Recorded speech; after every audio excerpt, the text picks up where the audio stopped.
y a preparar nuestro corazón para escuchar la palabra. ¿Cómo están? ¿Bien? Qué bueno.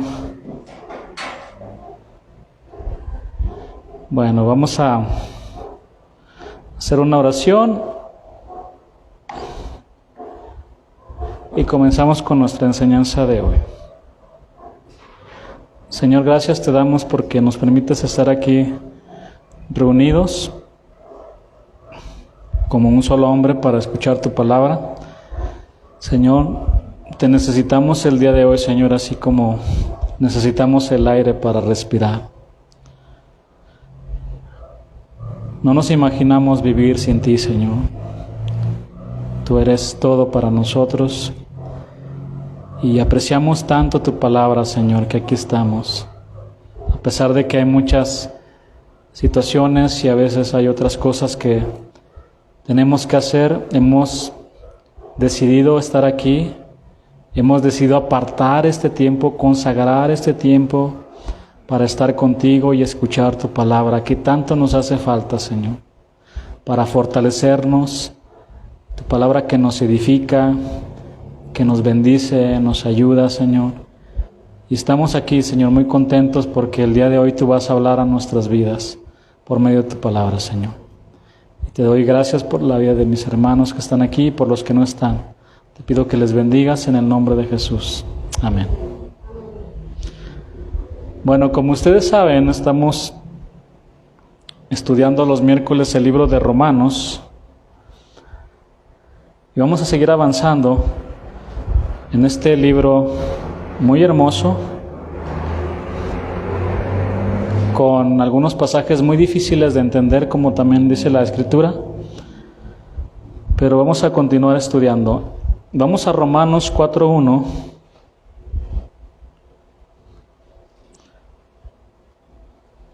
Este es nuestro tema 10, que le he puesto de esta manera: Abraham y David, dos hombres justificados por Dios. Vamos a leer del versículo 1 al versículo 8. Dice la Escritura así: ¿Qué pues diremos que halló Abraham, nuestro padre según la carne? Porque si Abraham fue justificado por las obras, tiene de qué gloriarse, pero no para con Dios. Porque, ¿qué dice la Escritura? Creyó Abraham a Dios y le fue contado por justicia. Pero al que obra no se le cuenta el salario como gracia, sino como deuda. Mas al que no obra, sino cree en aquel que justifica al impío, su fe le es contada por justicia. Como también David habla de la bienaventuranza del hombre a quien Dios atribuye justicia sin obras, diciendo: bienaventurados aquellos cuyas iniquidades son perdonadas y cuyos pecados son cubiertos. Bienaventurado el varón a quien el Señor no inculpa de pecado. Bueno, aquí en este capítulo 4 de Romanos, el apóstol Pablo vuelve a retomar el tema de la justificación por la fe. Recuerdan que también ya vimos este tema previamente. Bueno, ¿qué es la justificación? Para recordar un poquito. Justificar significa declarar justo. Cuando Dios nos justifica, Él declara que algo es verídico acerca de nosotros. Dios nos declara justos ante los ojos de su ley. Ahora, en cierta manera, la justificación es una declaración con respecto a nuestra posición a los ojos de la ley de Dios. Ahora, para este tema de la justificación, el apóstol Pablo toma como ejemplo las vidas de Abraham y de David, dos personajes muy importantes y de gran estima para el pueblo judío. Entre esos personajes también destacan ¿quiénes? Moisés, Elías. Pero aquí tenemos a Abraham y David. Por un lado, tenemos a Abraham, el padre de la fe, el amigo de Dios, fundador de la descendencia del pueblo de Dios. Y por otro lado, a David, un hombre conforme al corazón de Dios, el dulce cantor de Israel. Y probablemente, hermanos, el más grande de todos los reyes del pueblo de Dios. Pablo usó estos dos destacados personajes del Antiguo Testamento como ilustraciones para basar sus declaraciones en el capítulo 3 de Romanos y para mostrarnos las conexiones que existen entre la ley y el Evangelio. Aunque la ley y el Evangelio representan, por así decirlo, dos sistemas diametralmente opuestos, es importante mencionar que no se contradicen ni están en conflicto el uno con el otro, tampoco se excluyen entre sí. De hecho, hermanos, la ley es nuestro ayo para guiarnos a Cristo, como dice la palabra. ¿Quieren verlo conmigo en Gálatas 3:24? Que leemos rápidamente. De manera que la ley ha sido nuestro ayo, con Y. ¿Qué significa esta palabra? Significa tutor. De manera que la ley ha sido nuestro ayo para llevarnos a Cristo, a fin de que fuésemos justificados por la fe. Bueno, así como el tutor lleva de la mano al niño a la escuela, de la misma manera la ley toma de la mano al hombre pecador para llevarlo ¿a quién? Al Señor Jesucristo. Entonces no tiene ningún conflicto. Ahora, también es preciso decir que antes de la ley, durante la ley y después de la ley, el único requisito para ser justificados ha sido ¿qué, hermanos? La fe en Dios. El único requisito que tenemos. Abraham, antes de que fuera entregada la ley, ¿sí se ubican? Génesis, no aparece Moisés. Abraham, antes de que fuera entregada la ley, fue justificado por fe. David, bajo la ley, cantó una dulce melodía acerca de la justificación por fe.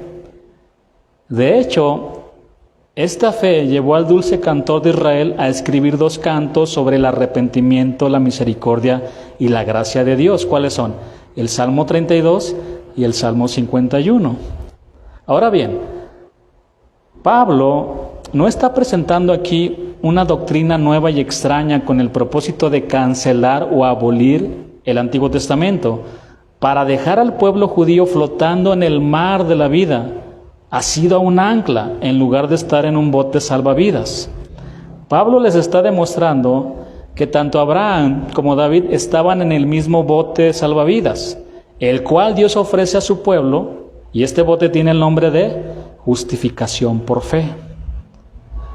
Ahora, en los primeros 5 versículos de este capítulo 4, Pablo comienza con el ejemplo del padre de la fe. ¿Quién es? Abraham. Vamos a leer el versículo 1. ¿Qué pues diremos? Que halló Abraham, nuestro padre, según la carne.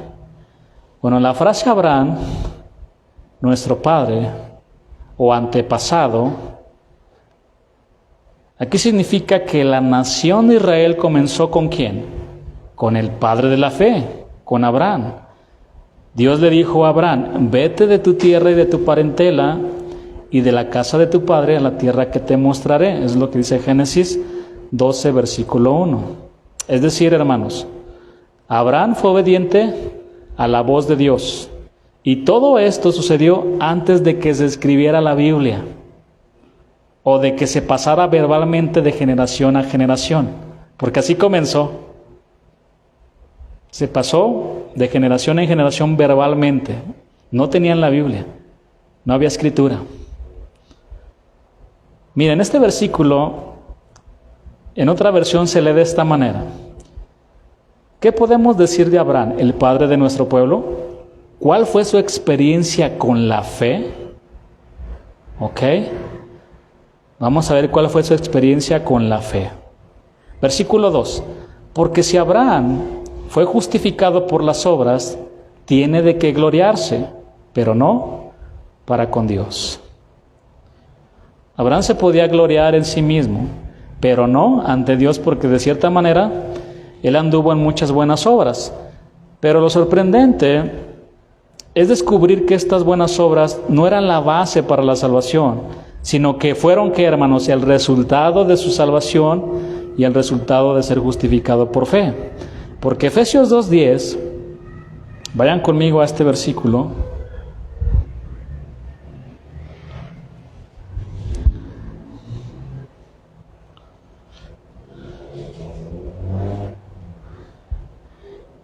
nos confirma esto, este versículo. Porque somos hechura suya, creados en Cristo Jesús para buenas obras, las cuales Dios preparó de antemano para que anduviésemos en ellas, para que camináramos en ellas, en esas buenas obras. De hecho, el apóstol Santiago está en la misma sintonía con el apóstol Pablo cuando escribió en su carta, Santiago 2:21. Vayan ahí rápido.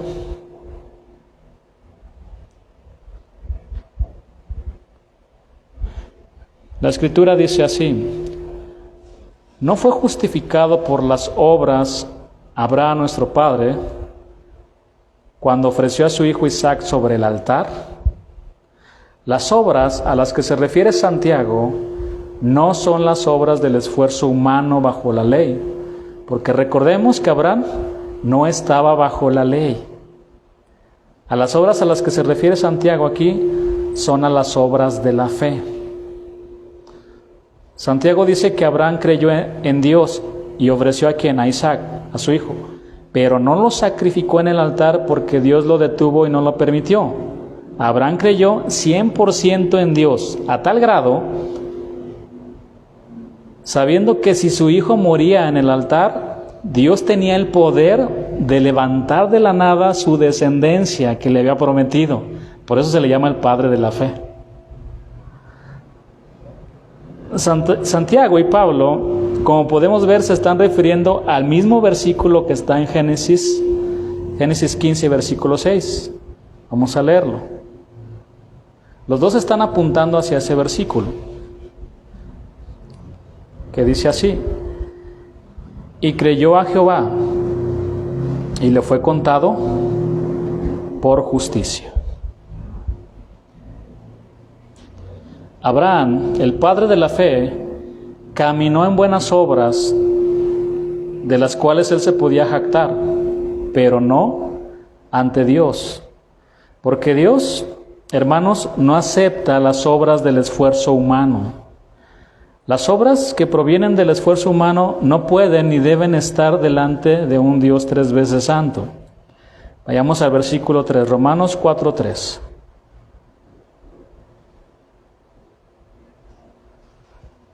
Porque, ¿qué dice la Escritura?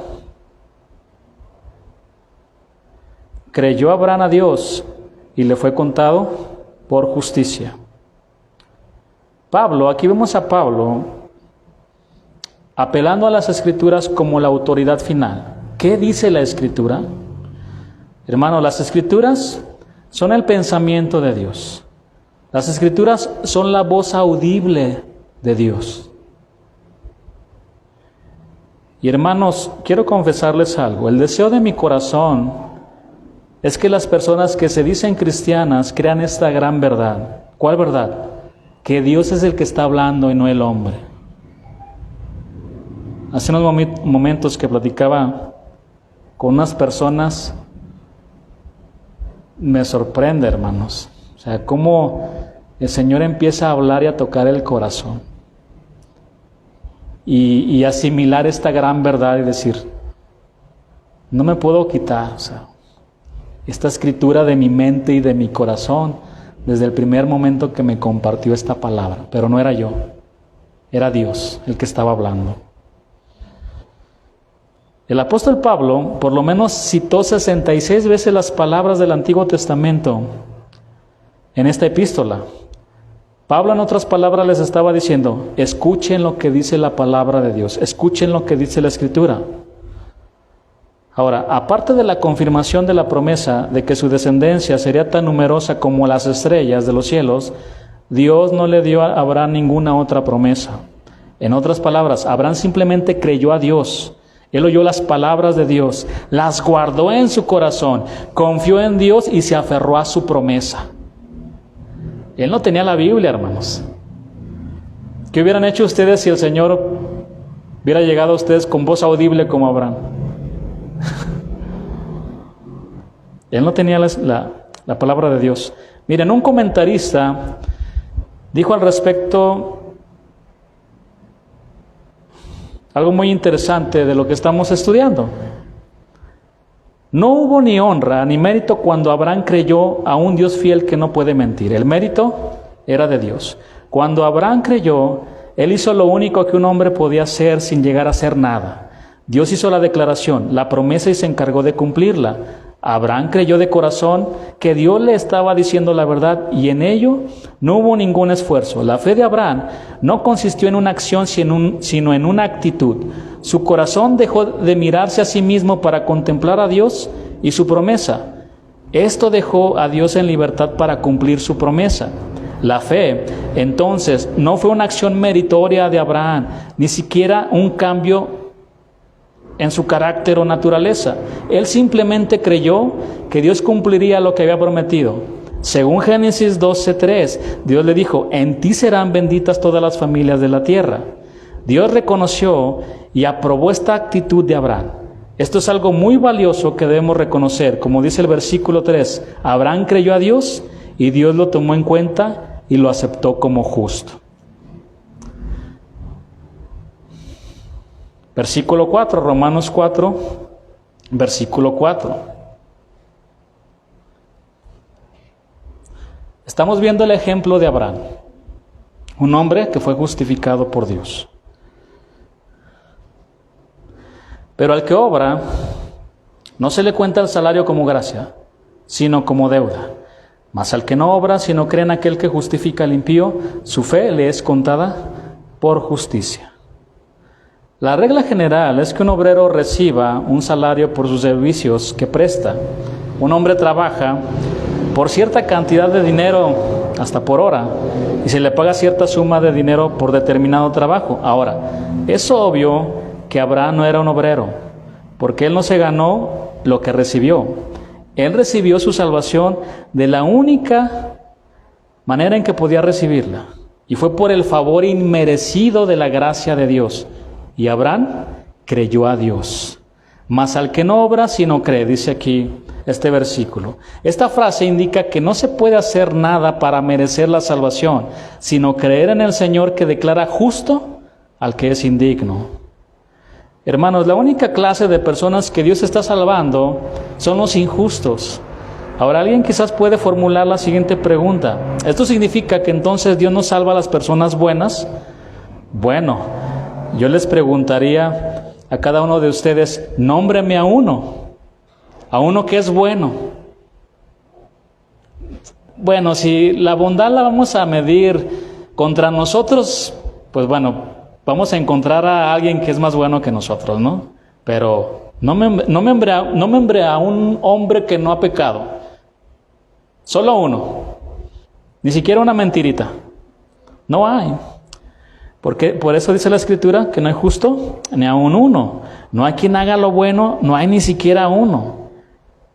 Y eso, hermano, son las normas de Dios, no son las mías, ni las de usted. Son las normas de Dios. Ahora, en la parte B del versículo 5 dice, su fe le es contada por justicia. Como lo podemos apreciar nuevamente, fe es la única condición aquí. Es por eso que Dios acepta la fe en lugar de las obras. No hay ningún mérito en la fe, pero es la única manera de recibir lo que Dios ofrece gratuitamente. Porque, hermanos, la fe honra a Dios y asegura la justicia para el hombre. Y Dios acreditó justicia en la cuenta de Abraham. Es decir, Dios le tomó en cuenta la fe para aceptarlo como justo, aunque Abraham no fuera justo. Es un tema muy difícil, hermanos. Que Dios me ayude para poder explicarlo. Voy a mencionarles ahora el versículo de Juan 8:56, en donde vamos a ver una declaración sorprendente que dijo el Señor Jesús sobre su amigo Abraham, el padre de la fe.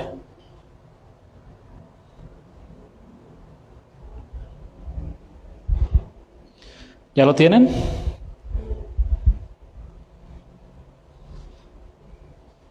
Y síganme con mucha atención. Abraham, aquí está hablando el Señor Jesús. Vuestro padre se gozó de que había de ver mi día y lo vio y se gozó. Lo repito, Abraham, vuestro padre, se gozó de que había de ver mi día y lo vio y se gozó. Síganme con atención. En el camino hacia el monte Moriah iban Abraham y su único hijo, al que amaba, para sacrificarlo en el altar. Su hijo no opuso resistencia, fue obediente hasta la muerte. Caminaron cerca de 3 días antes de llegar al monte Moriah, que según eruditos de la palabra aseguran que fue el mismo lugar donde miles de años adelante sería crucificado ¿quién? Nuestro Señor Jesús. 3 días de camino era el tiempo suficiente para que Abraham hubiera reflexionado sobre lo que implicaba este sacrificio. Imagínense la escena. Dios le había pedido, dame a tu hijo, sacrifícamelo. 3 días de camino con Isaac, que tenía alrededor de 12, 14 años. Bueno, la palabra Moriah viene en forma de participio del verbo Ra, que significa ver. Y de otra palabra hebrea, Ya, Y-A-H, que es la abreviación de Yahvé, Jehová. Yo le compartía esto a mi esposa ayer sobre el nombre de Dios, es Yahvé. Y en realidad el nombre de Dios, cuando fue revelado, no tiene vocales. Se le puso de cierta manera para poder pronunciarlo. Hermanos, era solamente, por así decirlo, la Y, la H, la V y la H. ¿Saben por qué? Porque el nombre de Dios es digno de ser temido y tan santo que no somos dignos ni de pronunciarlo. Qué hermoso todo esto. Repito, la palabra Moriah, el lugar donde iba a ser sacrificado Isaac, viene en forma de participio del verbo Ra, ver, y de Ya, abreviación de Yahvé. Además es introducido en el hebreo por la partícula A, H-A, que significa él, que en su función de artículo definido significa el lugar donde Jehová fue visto.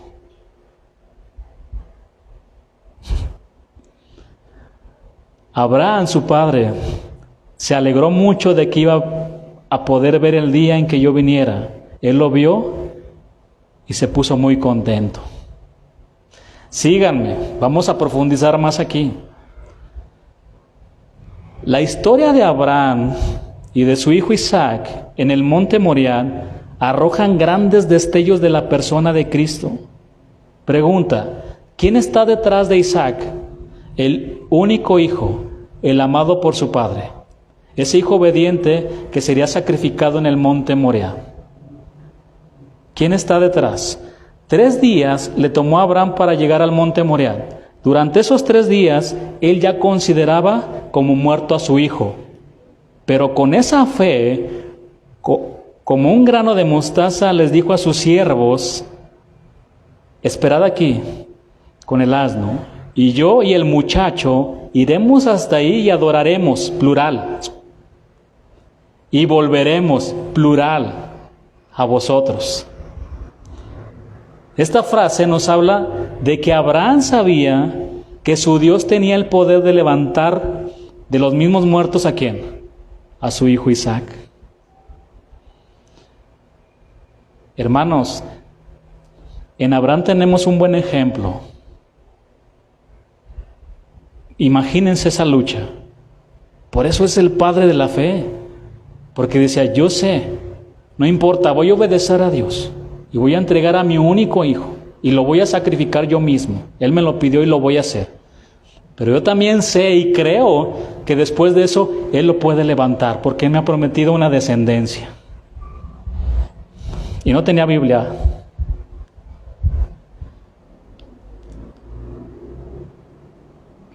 Por lo cual, Abraham se gozó del día del Señor, porque Dios también se reveló a su vida en ese sacrificio donde apareció un carnero para tomar el lugar ¿de quién? De su hijo. El ingrediente principal en la vida de Abraham se llama fe, hermanos. Salió de su tierra por fe. Fue obediente y caminó hasta el monte Moriah por fe. Por tal razón, él fue justificado por las obras de la fe. Incluso, por fe, vio la ciudad de Dios. ¿Quieren verlo conmigo en Hebreos? Vamos a ver algunos versículos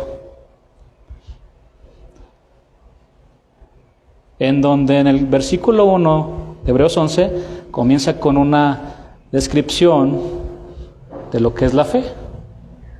La certeza de lo que se espera, la convicción de lo que no se ve. Y más adelante empieza a hablarnos acerca de los héroes de la fe. ¿Y entre ellos quién está? Abraham. Hebreos 11:8 dice, por la fe Abraham, siendo llamado, obedeció para salir al lugar que había de recibir como herencia.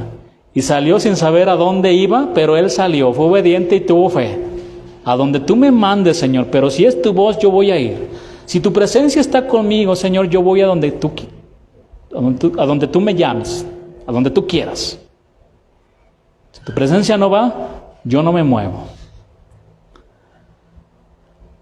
Por la fe habitó como extranjero en la tierra prometida, como en tierra ajena, morando en tiendas con Isaac y Jacob, coherederos de la misma promesa, porque esperaba la ciudad que tiene fundamentos, cuyo arquitecto y constructor es Dios. Hermanos, Abraham, sin estar bajo la ley, fue justificado por Dios. Por las obras de su fe, Dios lo declaró justo. Ahora vayamos al versículo 6 de Romanos 4 para ver a otro hombre que fue justificado por fe delante de Dios. ¿Cómo ven? ¿Cómo ven al Señor? En toda la Biblia, revelándose al hombre, en toda la Escritura.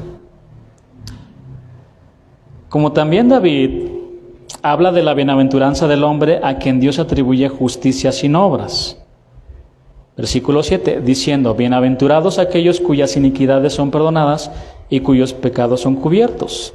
Bienaventurado el varón a quien el Señor no inculpa de pecado. Ahora aquí debemos de tener en cuenta que David sí estaba viviendo bajo la ley.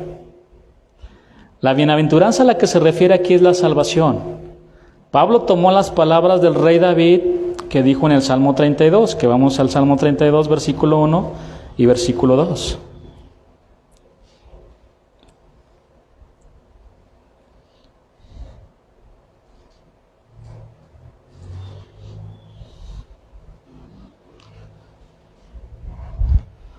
Bienaventurado aquel cuya transgresión ha sido perdonada y cubierto su pecado.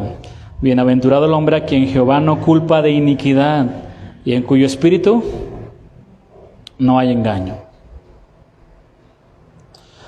Uno de los episodios más tristes del rey David, de este hombre conforme al corazón de Dios, fue ese pecado de adulterio que quiso tapar con otro pecado. ¿Cuál pecado? El de asesinato. Ahora, esto nos muestra algo, hermanos, que todo pecado escondido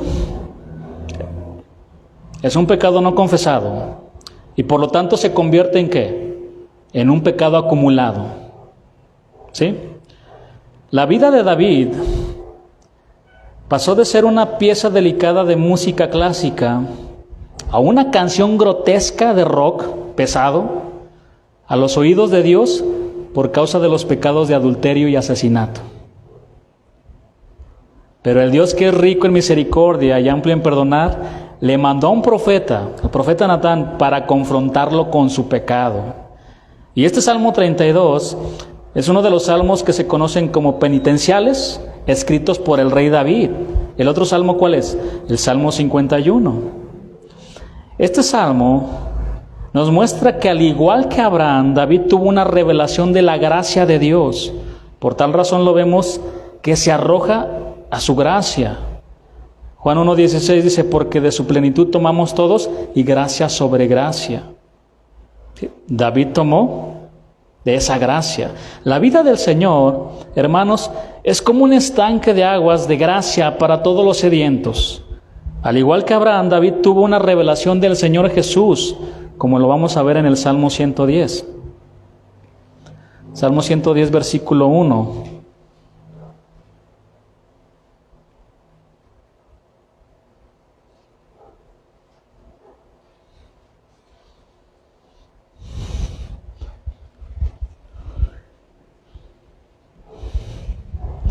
¿Ya lo tiene?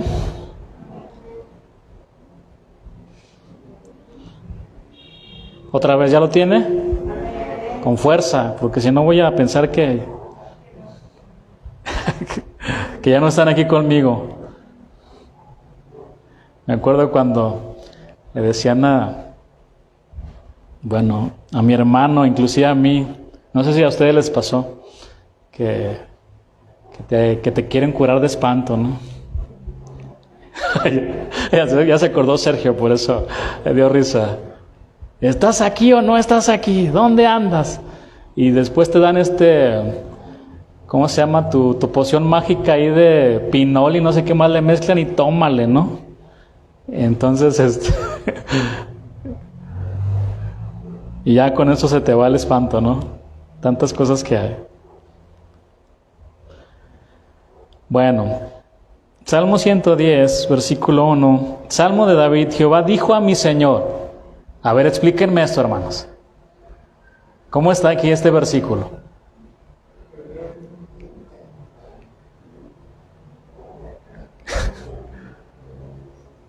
Dios le dijo a mi Señor. ¿De qué? Está hablando de Jesús, ¿verdad? Pero está en el Antiguo Testamento. Y Jesús se presentó hasta después. Qué maravilloso es todo esto, ¿no? Cómo Dios se reveló de una manera magnífica a estos hombres. Jehová dijo a mi Señor, siéntate a mi diestra hasta que ponga a tus enemigos por estrado de tus pies. David aquí revela proféticamente las palabras de Yahvé. Yahvé. Jehová dijo a mi Señor. Este versículo es uno de los versículos del Antiguo Testamento más citados en el Nuevo Testamento. Jesús lo citó en Mateo 22, 43, 45. Lo citó en Marcos 12, 36, 37, mostrando cómo David llamó al Mesías Señor, reconociendo que el Mesías era más grande que el mismo David. Pedro lo citó en Pentecostés, explicando cómo David profetizó la deidad y la ascensión de Jesús. Pablo se refirió a él en 1 Corintios 15, 25, explicando el gobierno y dominio de Jesús el Mesías. El autor de Hebreos lo cita en Hebreos 1:13, refiriéndose a la superioridad de Jesús el Mesías sobre cualquier ángel. El autor de Hebreos también se refiere en el capítulo 10:13 al gobierno que estableció el Señor. Entonces, qué hermoso todo esto. ¿Cómo se le reveló? Al igual que Abraham, que ya vimos. Ahora vamos al Salmo 32, versículo 1, que dice, bienaventurado aquel cuya transgresión ha sido perdonada y cubierto su pecado. Recuerden, Pablo está citando las palabras de David, de este Salmo. Bienaventurado aquel cuya transgresión ha sido perdonada y cubierto su pecado. Bienaventurado, inmensamente feliz. Esta palabra bienaventurado, hermanos, nos lleva a la cúspide más elevada y sublime de la verdadera felicidad y el gozo inefable. Pregunta, hermano, ¿usted es una persona bienaventurada?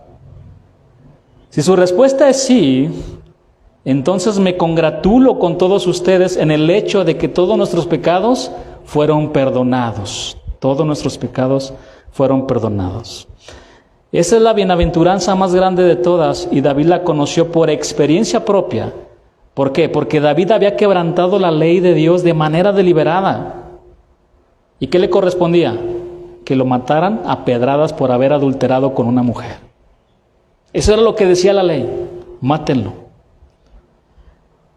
Y no lo había hecho en su ignorancia. Gracias. No lo había hecho en su ignorancia. Supo el alcance de la maldad que había cometido. Sin embargo, fue perdonado. Y esto nos habla de una remisión, de un perdón completo. Hermanos, esto es mucho más que un simple perdón. Un juez severo puede perdonar algunos pecados, pero aquí se habla de la ternura de Dios, que toma al pecador en sus brazos de amor y lo recibe con cariño y cubre sus pecados. David sabía que Dios no estaba obligado a barrer sus pecados debajo de la alfombra y de olvidarse de ellos, como si nada hubiera pasado. Es aquí, hermanos, donde los redimidos se preguntan, ¿cómo pudo Dios amarme y bendecirme? ¿Cómo pude llegar a ser justo ante Él? Y solo hay una respuesta ante este gran dilema. Alguien tiene que pagar por los pecados de los pecadores. La justicia se tenía que cumplir y satisfacer.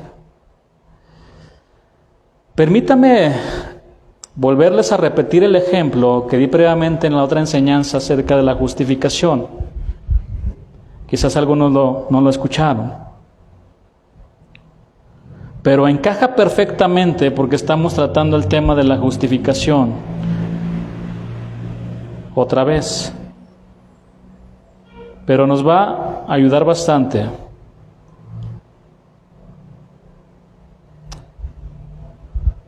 Se cuenta que en una tribu estaban ocurriendo varios robos de manera consecutiva y no habían podido dar con el ladrón. El líder de la tribu tenía establecido en su ley que todo ladrón debía ser castigado con 50 latigazos. Por fin, algunos aldeanos dieron con el ladrón y lo presentaron delante del líder de la tribu. Y para su enorme sorpresa, resulta que el ladrón, en este caso era mujer, la ladrona, adivinen quién era, su propia madre. Por un momento, él se quedó sin palabras y les dijo que lo esperaran un día para darles indicaciones de cómo iba a proceder con este caso. Al día siguiente, muy conmovido y con todo el dolor de su corazón, les dijo: nuestra ley es clara y se tiene que hacer justicia. Así que procedan a castigarla con 50 latigazos. La madre fue colocada en el lugar para ser castigada como lo indicaba la ley. Pero exactamente en el momento preciso, antes de que le dieran el primer latigazo, el líder de la tribu corrió hacia su madre, abrazándola muy fuerte, poniendo su espalda para cubrirla y así recibir el castigo que merecía su propia madre, y así de esta manera la justicia se cumplió y fue satisfecha. ¿Cómo podemos llegar a ser justos ante Dios? Solo por medio de un sustituto que murió ocupando nuestro lugar. Todos nosotros nos descarriamos como ovejas, nos apartamos cada cual por su camino, pero el Señor hizo que cayera sobre Jesús la iniquidad de todos nosotros. Así es como un justo y santo Dios puede justificar en su tribunal celestial a los culpables. En otras palabras, Él abre nuestro libro de contabilidad y ve que nuestra deuda ha sido pasada o atribuida ¿a quién? A su amado Hijo, quien ya la pagó completamente con su sacrificio. Hermanos, Dios en su gran amor, Él mismo abrió un camino para salvarnos de sí mismo y de su propia justicia. ¿Cómo abrió ese camino de salvación para nosotros? Entregando a su único Hijo para morir en nuestro lugar. Y esa revelación, ¿quién la tuvo? Abraham y David.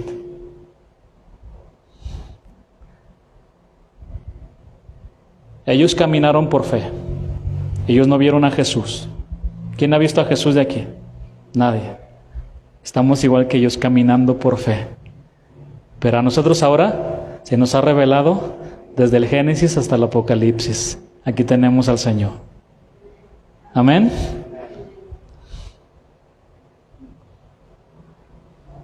Por eso es que todos somos justificados por fe.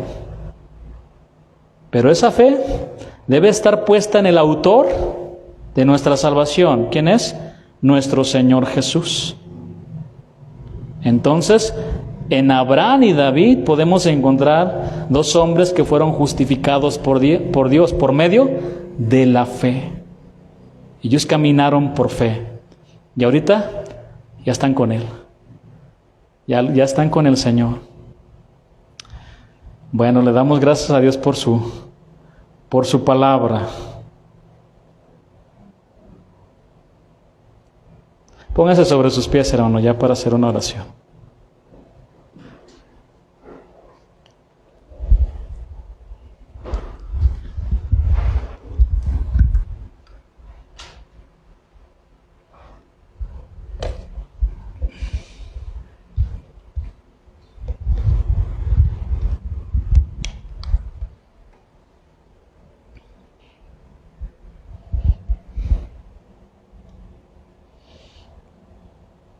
Confianza en Dios también significa esta palabra fe, confianza en Dios. Confianza total, confianza plena en Dios. Una es para salvación y otra es para todas las situaciones que estamos enfrentando en nuestra vida. Confíen en Dios, confíen en Él. Él no es hombre para que mienta, ni hijo de hombre para que se arrepienta. Él es nuestro Dios y Él es fiel a sus promesas que están aquí en la palabra. Y una de esas promesas es que un día vamos a estar con Él, que tenemos esa confianza, esa fe en Cristo para salvación. Así como Abraham y David ya están con el Señor. Nosotros, tarde que temprano, estaremos también con Él. Porque somos justificados también por fe delante de nuestro Dios. La palabra justificar es dikaios en el griego. Te declara justo delante de Dios, de nuestro Señor, siendo de lo peor. Vamos a darle las gracias al Señor y vamos a orar. Señor, te damos toda la gloria, toda la alabanza. Señor, somos bienaventurados, somos inmensamente felices porque tú has perdonado todos nuestros pecados, Señor. No hay mayor gozo, no hay mayor alegría, Señor, que un hombre reciba el perdón de todos sus pecados, de un hombre que estaba cargado de tanto pecado y que ahora somos libres, Señor, que antes éramos esclavos del pecado y ahora somos libres.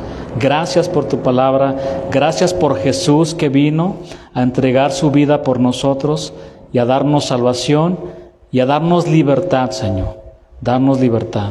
Te adoramos, te exaltamos, Señor, y gracias te damos por tu palabra, por tu hermosa palabra que llega a nuestro corazón, Señor, en estos momentos, Señor. Gracias te damos en el nombre de tu Hijo Jesús, Señor. Amén.